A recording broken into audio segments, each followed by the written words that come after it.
बीजोपचार करने के तरीके अपनाएं। बीजोपचार करने की वजह से बीज में निकलते ही एक जान आती है, ताकतवर निकलता है बीज के उपचार से। बीज के उपचार से वो ताकतवर निकला तो उसमें रोग प्रतिकार की क्षमता अपने आप तैयार हो जाती है। वो तैयार करने के लिए हमने केमिकल और जहर का इस्तेमाल नहीं किया तो वो और ज़्यादा ताकतवर बने। इस तरह से बीजोपचार से एक काम किया। एक एक बात का हम साइंटिफिक आकलन करते हैं।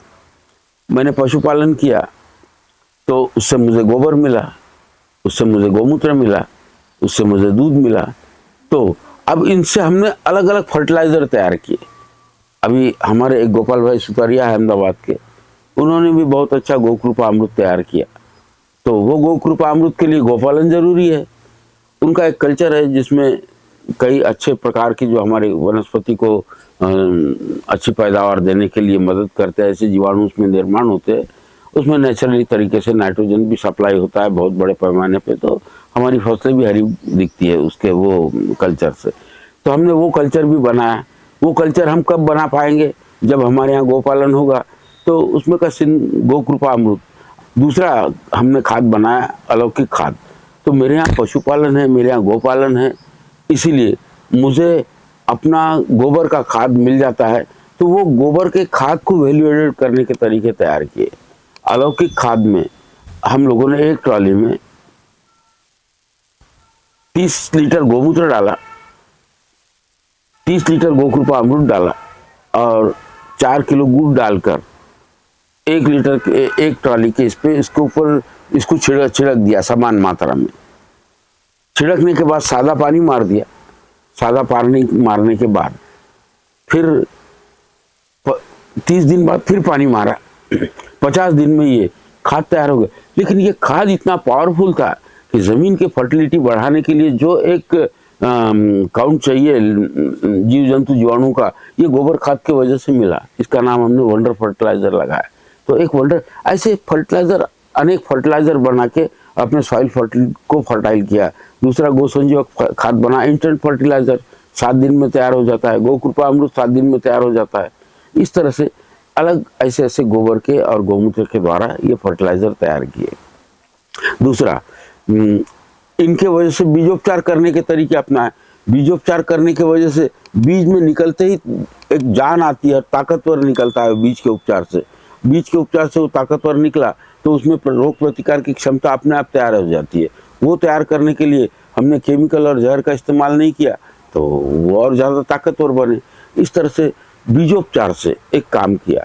तीसरा, हमने प्रकृति के रहस्यों को देखा कि प्रकृति में जो रहस्य थे वो 3 रहस्य थे जो हमने करोड़ों साल के धरती का अभ्यास किया। तो उसमें विज्ञान के 3 बिंदु समझ में आए।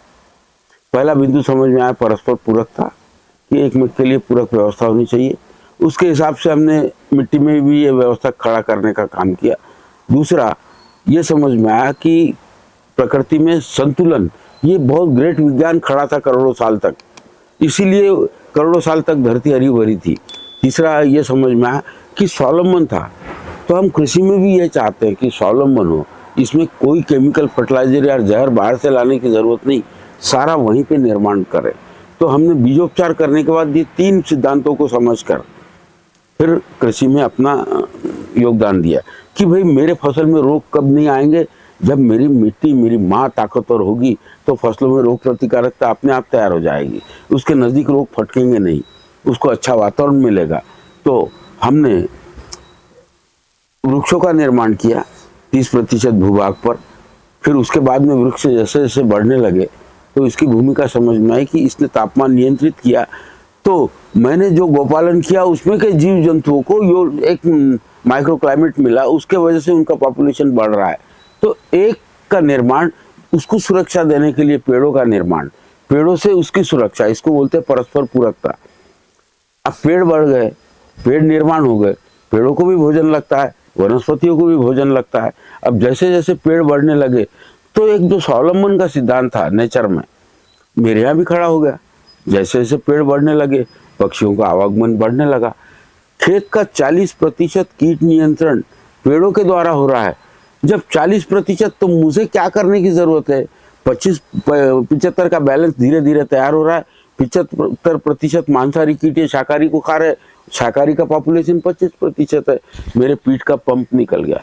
लेकिन नेचुरल फार्मिंग प्रारंभ करते समय किसी के अनबैलेंस हो जाए तो हम 3 स्प्रे बोलते हैं। एक तो मिट्टी का स्प्रे, दूसरा छाछ का स्प्रे, तीसरा गोमूत्र का स्प्रे, चौथा नीम का स्प्रे। इसके अलावा कोई स्प्रे की जरूरत नहीं। हमें वो भी कब करना है जब हमें फसल के ऊपर अनियंत्रित दिखे, जो कीट है वो अनियंत्रित दिखे और हमारे फसलों को नुकसान करते हो, तो 4 स्प्रे का उपयोग आप करके खेती को उन्नत बना सकते हो। तो पेड़ लगा दिए, पेड़ों से बर्ड अट्रैक्शन बढ़ा, उनसे और मित्र कीड़ों से ये कीट का प्रबंधन होने लगा। इस तरह से धीरे धीरे ये बात समझ आते आते एक महत्वपूर्ण बात ये समझ में आई कि भाई अब मेरी धरती में वनस्पति भी है, मेरी धरती में जीव जंतु जीवाणु भी है, इनको भोजन मिलना चाहिए। तो उनके भोजन के लिए बायोमास का सिद्धांत खड़ा किया कि धरती में जितना अधिक बायोमास डालेंगे उतना अधिक ऑर्गेनिक कार्बन भी डेवलप होगा, जीव जंतु जीवाणु निर्माण होंगे, इनके वजह से जीव जंतु जीवाणु का भोजन बनेगा। एक तरफ गोपालन करके मैं गोबर की खाद तैयार करके जीव जंतु जीवाणु तैयार कर रहा हूँ, तो उनके लिए भोजन भी तैयार करना पड़ेगा। तो ये जो बायोमास है उसको भोजन के रूप में शास्त्र को खड़ा किया। हमारे सब सजीवों की जरूरत 3 जरूरत है, भोजन पानी हवा। तो ये भोजन पानी हवा, ये तीनों को भी डेवलप करने की जरूरत थी। तो मैंने बायोमास तैयार किया। बायोमास फसल में निकलने वाली घास को उपयोग करने का स्किल बनाया कि उसको कैसा उपयोग किया जा सकता है। दूसरा, मैंने फसलों को जलाया नहीं, किसी भी फसल की अवशेष को जलाया नहीं। वो सारा अवशेष फल ले लेना है, वो पूरा अवशेष मिट्टी में मिलना ही चाहिए, तो मेरा ऑर्गेनिक कार्बन बढ़ेगा। तीसरा काम, मैंने खेत में ग्रीन मैन्योर लेने का सिद्धांत चालू किया कि ग्रीन मैन्योर प्रति एकड़ 24 किलो बीज लेना है और धरती में मिला के इसके सॉइल को फर्टाइल बनाना है। तो इस तरह से हम ये बायोमास के माध्यम से एक भोजन का शास्त्र खड़ा किया।